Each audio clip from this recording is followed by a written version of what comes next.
Hello, and welcome back to the IT Helpdesk podcast, the podcast for women who are ready to break into tech, pivot their careers, or simply explore what IT has to offer. Today's episode is all about interview preparations. If you've got an interview coming up, stay with me, grab your pen and paper, and take notes because this podcast is for you. Okay, so let's assume you work hard on your resume, you applied for an IT helpdesk role, you got shortlisted, and now you receive an interview invitation. And so the question is, what should you do next? Okay, just a bit of a background for you. Currently, when I do recruitment, I do an initial screening of telephone interview. The reason for this is because the IT help desk role is telephone based, meaning in our team, you are primarily supporting users or customers over the phone. So it is logical for the hiring managers to listen to the way the applicants speak over the phone before even booking a face to face or a virtual interview. Now, personally, there were so many instances where I called the applicant and introduced myself, and they said, "Sorry, which company is this again?" And when I mention our company name, they still have no idea, and they say, "Oh, I'm sorry, I cannot remember because I applied to a few companies already." So, my little prerequisite for you, before you even submit your resume to an employer, I want you to get your notebook or your phone and write down the company name and the job title they advertise.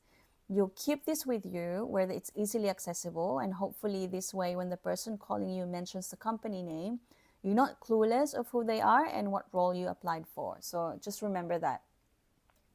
Okay, so let's prepare you for the interview. For your to do list number one, before your interview, you're going to research the company.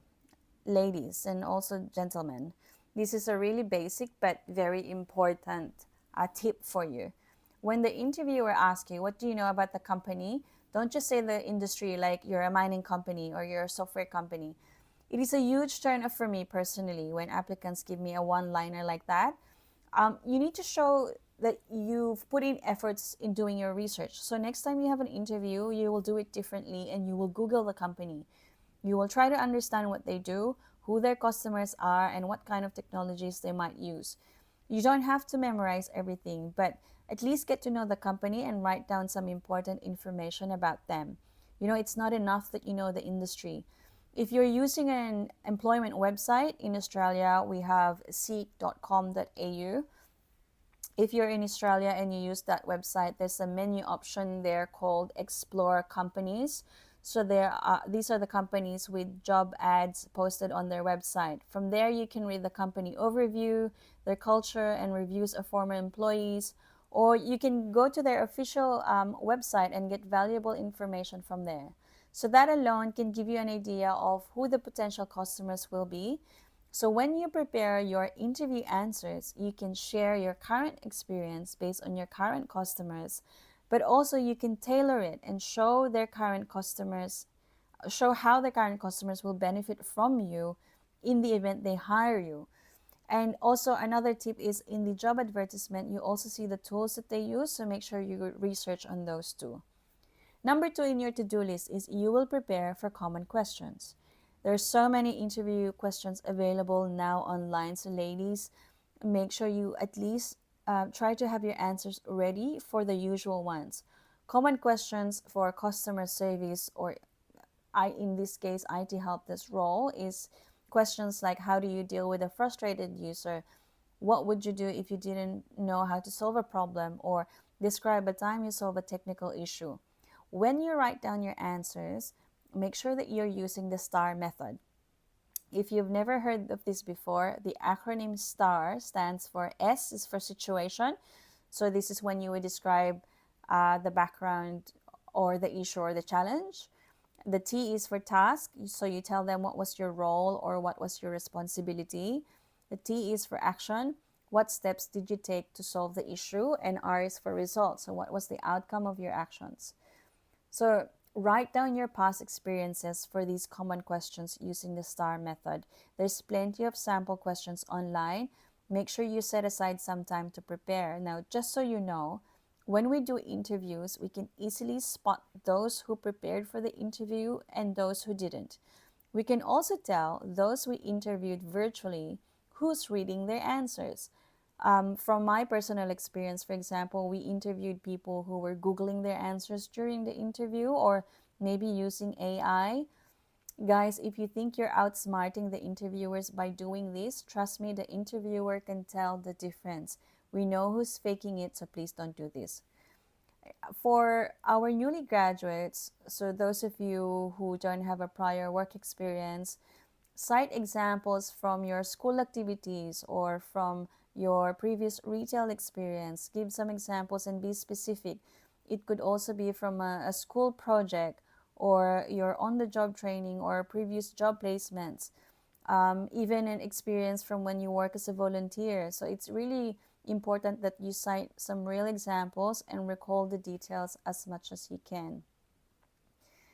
My tip number 3 and the final one in your to-do list is show your soft skills.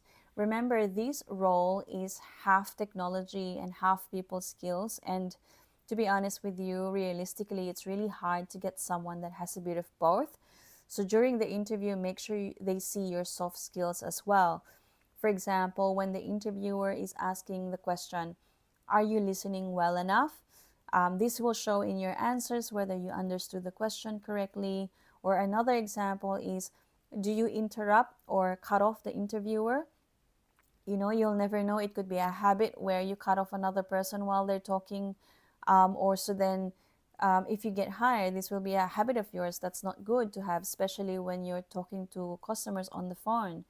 And then another one is, are you comfortable enough in explaining your answers, or do you usually go around in circles before making a clear point? So these are your soft skills, and it's really important that you show them during the interview. For me, as a hiring manager, it's a big deciding factor for me, because these are the things that, I always say I can teach the person on how to do technical things, but it's really hard to improve the soft skills. It's something that the person should be willing to improve on their own, and they should be conscious enough on these soft skills that they're showcasing. And remember, you're dealing with people, therefore you cannot be rude or unpleasant, and you have to make sure you're careful with your choice of words as well. Okay, I'll stop at those 3 actionable items for you. Make sure you keep these in mind, and trust me, they make a lot of difference during your interview. And without any further introduction, let's move on to your not to do list. These are the things you shouldn't be doing during your interview. Number 1 is, do not recite your resume on the initial question itself. In any interview, one way or another, there will be a question that goes like, tell us about yourself. Please do not recite what's already listed on your resume.